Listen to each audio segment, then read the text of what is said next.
Hello guys, welcome back to my channel. और आज हम लोग पढ़ने वाले हैं कैल्शियम मेटाबॉलिज्म के बारे में। ठीक है, कैल्शियम मेटाबॉलिज्म बेसिकली देखो, जो यंग हेल्दी एडल्ट इंसान होता है ना, उसके अंदर में 1100 ग्राम का होता है, 1100 ग्राम। ठीक है, ये बेसिकली जो 1100 ग्राम है ना, ये तुम्हारा 1.5% होता है टोटल बॉडी वेट का। मतलब जो टोटल बॉडी वेट है उसका 1.5% जो है वो तुम्हारा कैल्शियम फॉर्म कर रहा है। ठीक है, इसमें जो 99% ऑफ कैल्शियम है, जो 1100 ग्राम कैल्शियम है, इसका 99% जो कैल्शियम होता है अमाउंट, बेसिकली या तो वो बोन में रहेगा या तो वो टिथ में रहेगा। ठीक है, लेकिन जो 1% बचता है वो तुम्हारा प्लाज्मा में होता है। जो नॉर्मल ब्लड कैल्शियम लेवल है वो तुम्हारा 9 से 11 मिलीग्राम पर डीएल होता है। देखो बहनों, भाइयों बहनों, बच्चों बेटों, देखो तुम्हें क्या करना है कि तुम्हें ये चीज़ तो बिल्कुल याद रखनी है। इसमें सबसे इम्पोर्टेंट बात है ये। ठीक है, और ये भी अगर याद रख लो, और ये तो नॉर्मल सी बात है, किसे नहीं पता है भाई कि जो कैल्शियम होता है वो तुम्हारा बोन में ज़्यादा होता है। तो ये 2 पॉइंट तो एकदम याद कर लो, अपने जहन में डाल लो, घुसा लो अपने दिमाग में। इसका इंपॉर्टेंस हम लोग पढ़ते हैं, या फिर यूँ बोलो कि इसका फंक्शन क्या है। तो ये बेसिकली क्या काम करता है, तुम्हारा बोन एंड टीथ फॉर्मेशन में हेल्प करता है। किस में हेल्प करता है? बोन और टीथ के फॉर्मेशन में हेल्प करेगा तुम्हारा क्या? कैल्शियम। दूसरा काम इसका क्या होता है कि ये न्यूरोनल एक्टिविटी में हेल्प करता है। अब मैं तुम्हें बताती हूँ, न्यूरोनल एक्टिविटी तुम्हें याद आ ही रहा होगा। एक मिनट रुको बस। देखो, न्यूरोनल एक्टिविटी हमने साइनेप्स वगैरह पढ़ा है तुमने, तो तुमको पता है ना कि जैसे ही तुम्हारा जो ये मैं बना रही हूँ, मेरे से बन नहीं रहा एक्चुअली, सॉरी। ये बेसिकली तुम्हारा मान लो इस टाइप का ही कुछ रहता है। ठीक है, जब तुम्हारा एक्सॉन के पास वो एक्शन पोटेंशियल आ जाता है, तो उस समय तुम्हारा वोल्टेज गेटेड कैल्शियम चैनल जो होता है वो खुल जाता है। फिर कैल्शियम आने लगता है तुम्हारा, इसके अंदर में एक्यूमुलेट होने लगेगा। जो साइनेप्टिक वेसिकल के अंदर में तुम्हारा न्यूरोट्रांसमीटर लगा हुआ रहता है, वो मतलब माइग्रेट करता है, मोबिलाइज करता है। बेसिकली इसके साथ मेम्ब्रेन्स का फ्यूज़ हो जाता है। यहाँ आने के बाद फिर न्यूरोट्रांसमीटर बेसिकली रिलीज हो जाता है। तो ये बेसिकली किस में हेल्प कर रहा है? न्यूरोनल एक्टिविटी में हेल्प कर रहा है। तो वो इसी की बात कर रहा है। ठीक है, उसके बाद हम लोग जो तीसरा बात करेंगे कि तीसरा क्या है इसका फंक्शन। तीसरा, ये स्केलेटल मसल की एक्टिविटी में हेल्प करेगा। जब तुम इसका पढ़ोगे ना, स्केलेटल मसल्स का, स्केलेटल मसल्स या फिर तुम्हारा एक होता है कार्डियक मसल्स, इनके एक्शन पोटेंशियल वगैरह के बारे में तो बहुत क्लियर हो जाएगा ये सारा बात कि कैसे कैल्शियम हेल्प कर रहा है। स्केलेटल मसल्स, कार्डियक मसल्स और एक्टिविटी, सॉरी इसका एक्टिविटी भी लिख दो, इसकी भी एक्टिविटी लिख दो। फिर उसके बाद और क्या होता है कि स्मूथ मसल्स की भी एक्टिविटी को, ठीक है, स्मूथ मसल्स की एक्टिविटी को भी ये क्या कर रहा है? हेल्प कर रहा है। और क्या करता है ये? उसके बाद ये सेल डिवीज़न और ग्रोथ में भी हेल्प करता है। ठीक है, सेल डिवीज़न और ग्रोथ में कैसे हेल्प कर रहा है? देखो, ये जो सेल डिवीज़न एंड ग्रोथ में कैसे हेल्प करता है ये, कि बेसिकली तुमको याद होगा कि 11th क्लास में हमने जो सेल डिवीज़न पढ़ा था उसमें G1 फेज था, फिर S था, फिर M था। ज़्यादा याद करने की ज़रूरत नहीं है, मुझे भी ज़्यादा पूरा याद नहीं है ये। तुमको बस इतना याद है ना कि यहाँ पे G1 फेज होता था कुछ, और फिर M फेज होता था, सॉरी S फेज होता था, फिर M फेज होता था, ऐसा कुछ टाइप का था। तो बेसिकली ये वाला यहाँ से, ये वाला यहाँ से जो जा रहा है ना, वो जो सिग्नल देता है ना, वो वही देता है। और बहुत सारे एंजाइम्स वगैरह बना, कौन देता है? कैल्शियम। कैल्शियम देता है सिग्नल इसको आगे जाने के लिए। और इवन बहुत सारा जो होता है ना, एंजाइम्स वगैरह भी बनाता है बेसिकली कैल्शियम, जो कि सेल डिवीज़न में बेसिकली हेल्प कर रहा है। तो इस तरीके से ये किस में हेल्प करता है? सेल डिवीज़न में भी ये हेल्प करता है। ठीक है, उसके बाद क्या हो गया? उसके बाद उसके बाद तुम्हारा होता है कि कोagulation ऑफ ब्लड। अगर तुमने ब्लड कोagulation का पूरा अगर देख रखा है, या तुम्हें पता है, पढ़ रखा है तुमने कोagulation ऑफ ब्लड में, तो तुमने देखा होगा कि कैल्शियम कितना ज़्यादा इंपॉर्टेंट होता है। बहुत सारे क्लॉटिंग फैक्टर्स जो होते हैं उनको एक्टिव फॉर्म में लाने के लिए, एक्टिवेट करने के लिए, तो कैल्शियम तुम्हारा कोagulation ऑफ ब्लड में भी हेल्प करता है। साथ में सिक्रेटरी एक्टिविटी भी होता है जो ग्लैंड का, उसमें भी ये हेल्प करता है। ठीक है, अब हम लोगों ने यहाँ पे कैल्शियम मेटाबॉलिज्म में बेसिकली सोर्सेज पढ़ना है कि सोर्स कहाँ से आता है बेसिकली कैल्शियम। कैल्शियम के ना दो सोर्स होते हैं, हमारे लिए ज़्यादा इंपॉर्टेंट है डाइटरी सोर्स पढ़ना, तो हम लोग पहले पढ़ेंगे डाइटरी सोर्स के बारे में। तो बेसिकली डाइटरी सोर्स मतलब किस किस खाने की चीज़ से हमें कैल्शियम मिलता है और कितना कैल्शियम मिलता है, तो ये याद करना है तुमको बेसिकली। ठीक है, इसमें तुम्हारा होल मिल्क आता है जो कि 10%, होल मिल्क से बेसिकली 10% तुमको कैल्शियम मिलेगा। लो फैट मिल्क आएगा, उससे 18% कैल्शियम मिलेगा। चीज़ है उससे 27% कैल्शियम। अदर डाइटरी प्रोडक्ट्स होता है उससे, अदर डाइटरी नहीं, it's dairy, other dairy product होगा तो 17%, और जो तुम्हारा वेजिटेबल्स होगा तो 7%, और अदर सब्सटेंस जैसे कि तुम्हारा मीट हो गया, एग हो गया, ग्रेन हो गया, शुगर हो गया, कॉफ़ी हो गया, टी हो गया, चॉकलेट हो गया, इनसे 21% कैल्शियम मिलता है। तो मम्मी पापा को जाकर बता दो कि चॉकलेट से भी हमें कैल्शियम मिलता है। तो खाओ चॉकलेट जम के। वैसे अगर तुम्हें ना ये सब याद करने का ज़रूरत नहीं है, अगर ये याद नहीं हो रहा है ना इसका कितना परसेंट है, तो वो छोड़ दो। कम से कम ये नाम वाम तो याद रख लो, कुछ का याद रख लो। अगर पूरा नहीं भी याद हो रहा है तो कम से कम milk, low whole milk, low fat milk, cheese, फिर डेयरी प्रोडक्ट्स, वेजिटेबल्स, और फिर उसके बाद मीट, एग, ग्रेन्स वगैरह से मिलता है। चॉकलेट तो याद रहेगा ही तुम्हें। ये अगर नहीं भी याद हो रहा ना ये प्लीज़ नंबर, तो भूल जाओ भाई, कोई ज़रूरत नहीं है इन नंबर्स को याद करने का। कॉपी वैसे लिखना तो तुम्हें ही है। ये डाइटरी सोर्स तो पहला था ना, दूसरा क्या होता है? दूसरा तुम्हारा होता है बोन्स से आता है। बोन्स से कैल्शियम आता है, जी हाँ, बोन से कैल्शियम आता है, पर कैसे? देखो बोन जो होता है ना, बोन बेस हमें पता होता है कि बोन के अंदर ना कैल्शियम प्रेजेंट होता है। तो बोन का अगर रिजॉर्प्शन होगा, देखो एब्जॉर्प्शन रिजॉर्प्शन तुमको पता है ना। रिजॉर्प्शन मतलब बेसिकली बोन टूट रहा है, टूट रहा है मतलब कि बोन से अलग हो रहा है। आई एम नॉट सेइंग कि बोन टूट रहा है, चूर चूर हो गया, ये नहीं बोल रही हूँ मैं। बेसिकली कैल्शियम इससे निकाल रहा है ना, तो इसको बोलते हैं अपन रिजॉर्प्शन। क्या बोलते हैं इसको? रिजॉर्प्शन। तो अगर तुम बोन का रिजॉर्प्शन कराओगे तो फिर क्या होगा, ब्लड में तुम्हारा जो कैल्शियम लेवल होगा वो बढ़ जाएगा। तो दो तरीके से हम लोग कैल्शियम को रेगुलेट कर रहे हैं, फिर हमारा सोर्स बेसिकली ब्लड में कैल्शियम का कहाँ से आना है?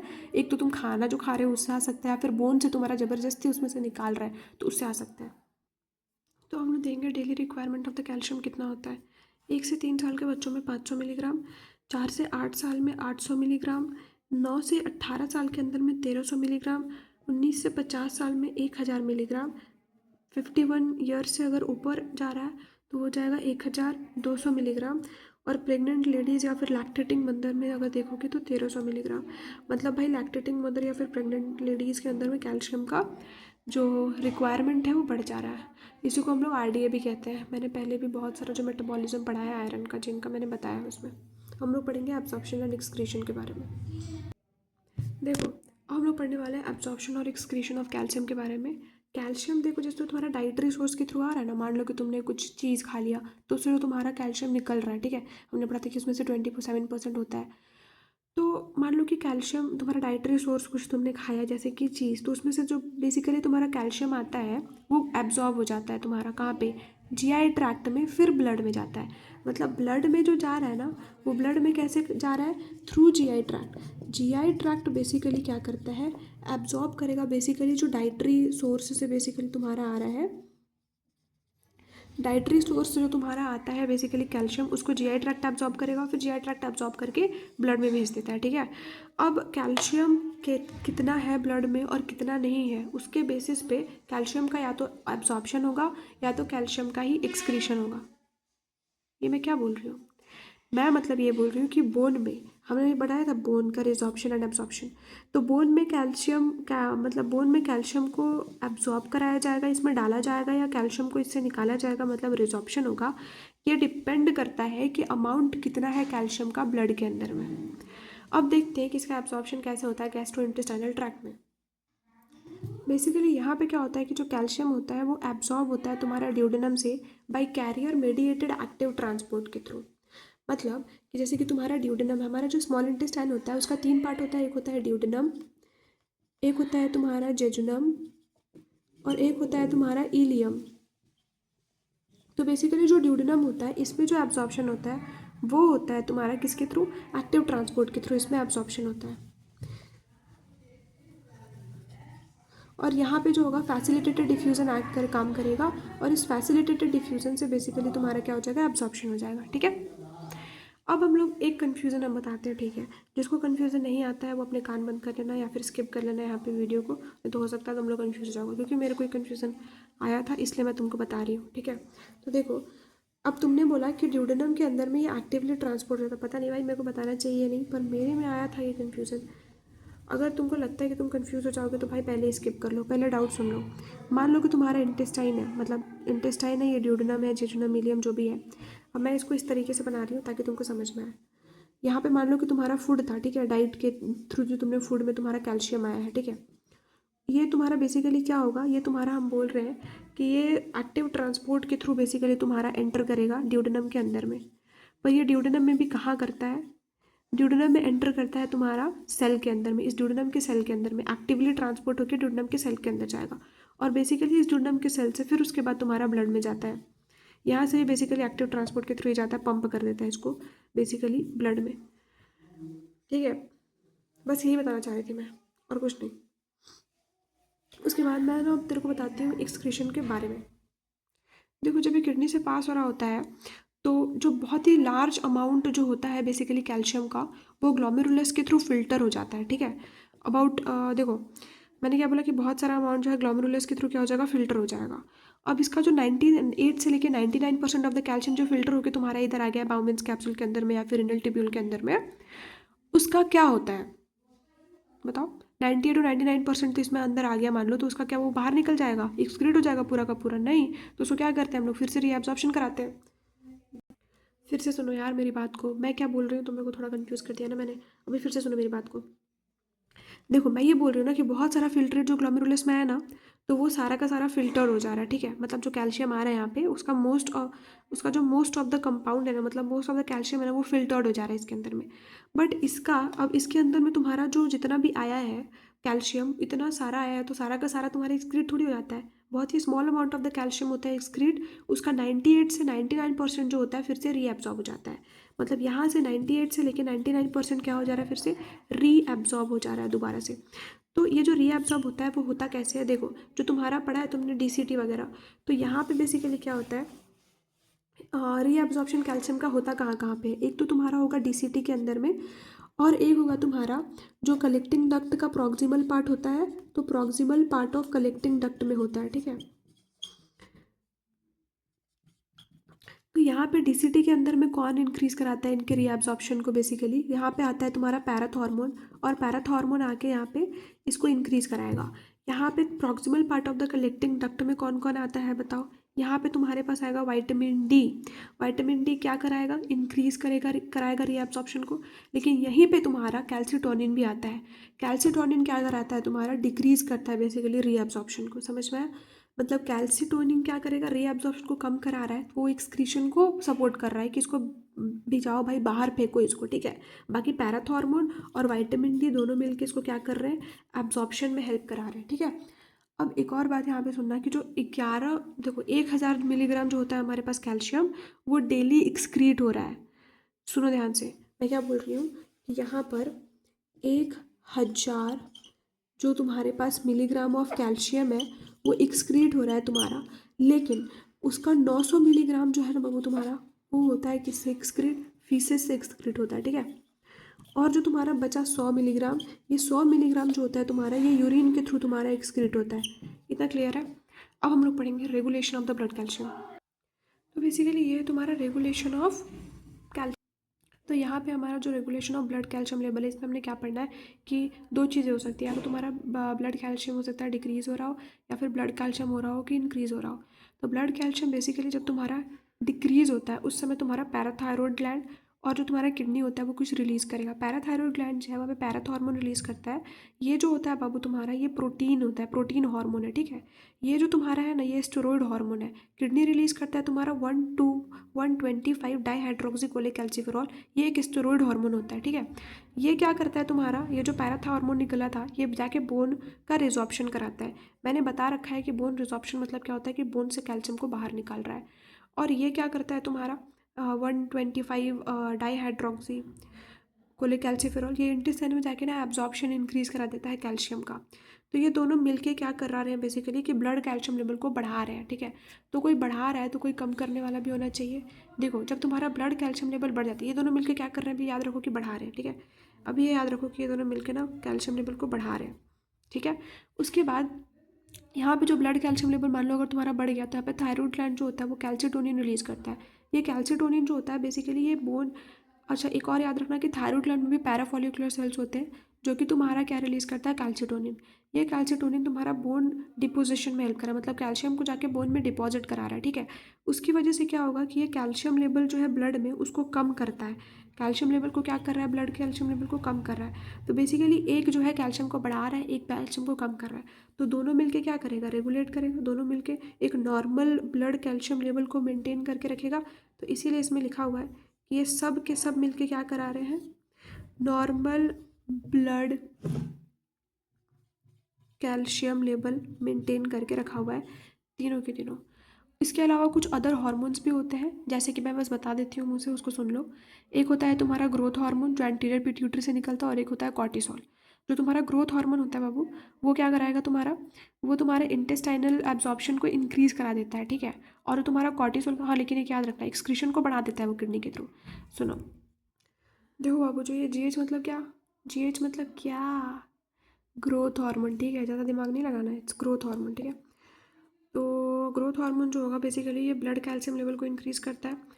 ब्लड कैल्शियम लेवल को कैसे इंक्रीज़ करें, इंटेस्टाइनल एब्जॉर्प्शन को इंक्रीज़ करा के, लेकिन साथ ही साथ में ये यूरिनरी एक्सक्रीशन ऑफ कैल्शियम को भी इंक्रीज़ करा देता है। दूसरा यहाँ पे जो कॉर्टिसोल या फिर ग्लूकोकॉर्टिकॉइड्स भी इसको कहते हैं, ये ब्लड कैल्शियम लेवल को कम करता है और इंटेस्टाइनल एब्जॉर्प्शन को भी कम करता है। कैसे कम करता है ब्लड कैल्शियम लेवल को, इंटेस्टाइनल एब्जॉर्प्शन को कम करके और रेनल एक्सक्रीशन को बढ़ा के। अब तुम यहाँ पे पूछोगे कि हम तो फंस गए, क्या लिखेंगे हम लोग आएगा तो, या फिर अगर ऑप्शन में कभी आ गया तो क्या टिक करेंगे। तो हमें ना इसको ज़्यादा प्रेफर करते हैं हम लोग, ठीक है। ये भी होता है, लेकिन अगर तुम्हारे पास ऐसा तुम लिखने के लिए आएगा तो तुम लिख ही दोगे, लेकिन अगर कभी एमसीक्यू में आ जाएगा तो इसको प्रेफर करना, ठीक है। अब क्लिनिकल मैनिफेस्टेशन की बात करें, बेसिकली हम लोग क्लिनिकल्स ऑफ क्या बोलते हैं, कैल्शियम की बात कर रहे हैं, समझ रहे हो, कैल्शियम मेटाबॉलिज्म के क्लिनिकल्स की बात कर रहे हैं। तो इसमें दो चीज़ हो सकता है, एक हाइपोकैल्शियम है, एक हाइपरकैल्शियम है। हाइपोकैल्शियम में क्या हो सकता है, हाइपोकैल्शियम में हो सकता है तुम्हारा क्या, कि कैल्शियम लेवल कम हो गया। ये हाइपरकैल्शियम है, हाइपरकैल्शियम में कैल्शियम लेवल क्या हो जाता है, बढ़ जाता है बेसिकली बहुत ज़्यादा, ठीक है। तो ये इसका कॉज क्या है बेसिकली, क्यों होता है हाइपोकैल्शियम में, तो विटामिन डी कम हो जाएगा, हाइपोपैराथायराइडिज्म हो गया। तुम समझ रहे हो ना, विटामिन डी क्या कर रहा था, vitamin D calcium, blood calcium level को बढ़ा रहा था कि कम कर रहा था, बढ़ा रहा था, राइट, अभी हमने पहले देखा। तो विटामिन डी कम हो गया। हाइपोपैराथायराइडिज्म मतलब कि पैराथायराइड, हाइपोपैराथायराइडिज्म का मतलब है कि पैराथॉर्मोन रिलीज नहीं हो पा रहा है ज़्यादा। साथ में क्रोनिक किडनी डिजीज़ हो गया, तभी किडनी तो निकालता तुम्हारा विटामिन डी, तो इसकी वजह से ये भी हो सकता है कि तुम्हारा ये सारा कॉज हो सकता है तुम्हारा किसका, हाइपोकैल्शियमिया का। हाइपर कैल्शियमिया के लिए हो सकता है हाइपर पैराथायराइडिज्म हो गया, बहुत ज़्यादा रिलीज करा पैराथॉर्मोन। विटामिन डी इंटॉक्सिकेशन का मतलब है कि विटामिन डी बहुत ज़्यादा बढ़ गया है, ठीक है। आ, ये तुम्हारा हाइपोकैल्शियमिया के सिम्टम्स के बारे में। बेसिकली इसमें न्यूरोमस्कुलर एक्साइटेबिलिटी बहुत ज़्यादा इंक्रीज हो जाती है। इसका मतलब क्या होता है कि न्यूरोमस्कुलर एक्साइटेबिलिटी बढ़ गया।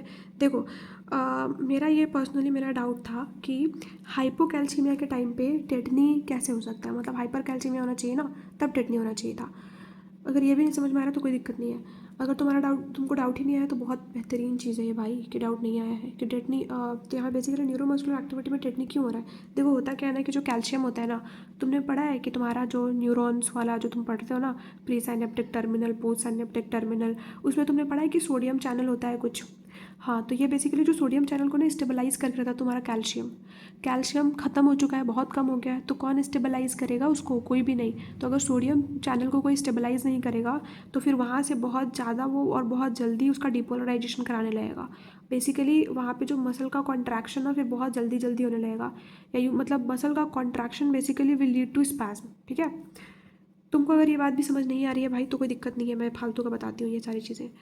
ये तुमको इतना समझ में आया कि न्यूरोमस्कुलर एक्साइटेबिलिटी अगर बढ़ जाएगा तो बेसिकली टेटनी हो जाता है। यहाँ पे कार्पोपेडल स्पाज्म देखने को मिलता है, बेसिकली हैंड और फीट में ना स्पाज्म देखने को मिल रहा है, ठीक है। उसके बाद इसमें सीजर्स भी दिखाई देते हैं। फिर क्यूटी इंटरवल, बेसिकली ये जो तुम्हारा ईसीजी होता है, ईसीजी में जो क्यूटी इंटरवल है वो बढ़ जाता है। फिर उसका तुम्हारा बोन में देखो, यहाँ पे बच्चों में रिकेट्स हो जाता है और बूढ़ों में, मतलब बड़े लोगों में ऑस्टियोमलेसिया हो जाता है। देखो हाइपर कैल्शियमिया का सिम्टम्स क्या होता है, यहाँ पे हमें मसल वीकनेस और फटीग देखने को मिलेगा। पॉलीयूरिया मतलब प्यास ज़्यादा लगने लगता है डिहाइड्रेशन की वजह से। फिर उसके बाद यहाँ पे क्यूटी इंटरवल शॉर्ट हो जाता है, पिछले वाले में देखा कि वहाँ पे लॉन्ग रहता है, यहाँ पे शॉर्ट जाता है। सीएनएस में बेसिकली प्रॉब्लम आती है, इस वजह से कन्फ्यूजन और लेथार्जी फील होता है इंसान को। भाई मैं सच बता रही हूँ, मैंने बहुत कोशिश की है कि ये वीडियो थोड़ा छोटा हो जाए, लेकिन फिर भी ये काफ़ी लंबा हो गया। बट इसमें ना कैल्शियम से हर एक चीज़ है, मतलब जो भी इंपॉर्टेंट क्वेश्चंस आते हैं ना कैल्शियम यूनिवर्सिटी एग्जाम में या फिर टर्मिनल्स में भी जो पूछा जाएगा, उससे रिलेटेड हर चीज़ मैंने कवर किया है। तो अगर तुम्हें अच्छा लगा हो तो लाइक करो, शेयर करो, सब्सक्राइब करो भाई, कमेंट करो जल्दी।